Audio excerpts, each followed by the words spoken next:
Hey guys, I am DM Zone. This is Gamers Oasis. We're going to talk about BX movement.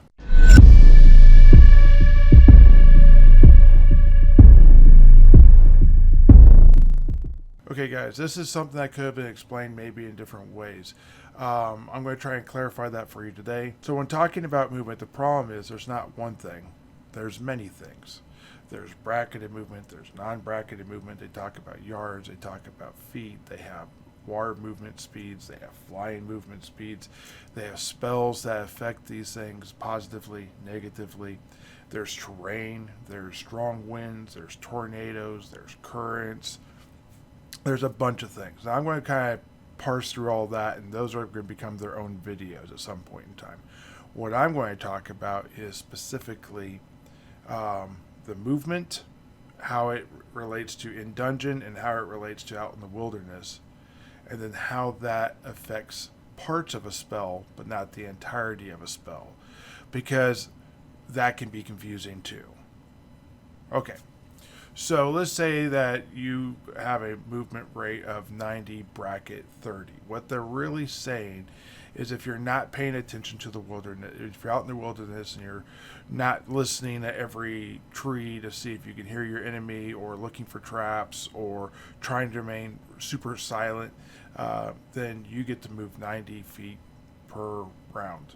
Now, they don't really use rounds in the wilderness because generally it's not that precise when you're not that close to combat. Now, when you get to combat, you still have that, yes. We'll get to that in a minute. But if you're inside a dungeon and you're trying to remain silent, you're trying to listen for your enemy, and you're trying to avoid traps, that's when you use the bracketed movement. Now, they will use yards because yards are smaller numbers. They'll say 30 yards versus 90 feet. So when you see 90 bracket 30, a lot of people think the bracket is actually the 30 for the yards, not for feet. What that really is supposed to be cautious movement, and I'm trying to get somewhere movement. Now, there's other types of movement too out there, and there's resting patterns and all sorts of stuff, which I'll get more into that when I go into like wilderness exploration. But let me go ahead and talk about that real quickly. You can do a forced march. You can be on a road doing a forced march, and that will double affect your movement, making it so you can move really, really, really far. You could be moving through a swamp or a mountain, or be going through a dense forest or whatnot, and those things are going to negatively affect your movement. That has nothing to do with your brackets or your actual movement speed. They just take a chunk on or off your base movement when they figure that out. And again, that's a different video for a different time. Okay, we're going to go ahead and cast a spell.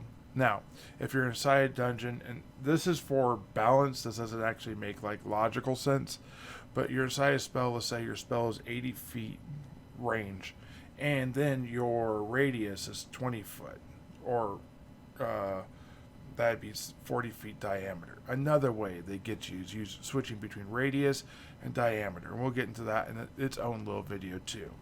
Anyways, so you have a 20-foot radius spell, 40-foot diameter spell. It has an 80-foot range.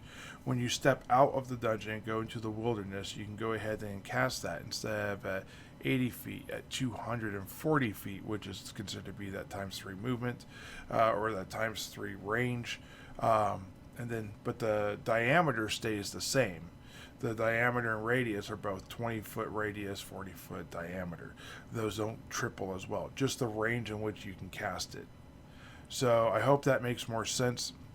If you need more clarification on this, post down below. I'm going to be doing a greater BX video talking about all these things together, but that's going to be further down the road, and I'll be using the things you guys say here to add to that video later on. Thank you. I hope you guys enjoy it, and keep rolling those dice. Bye.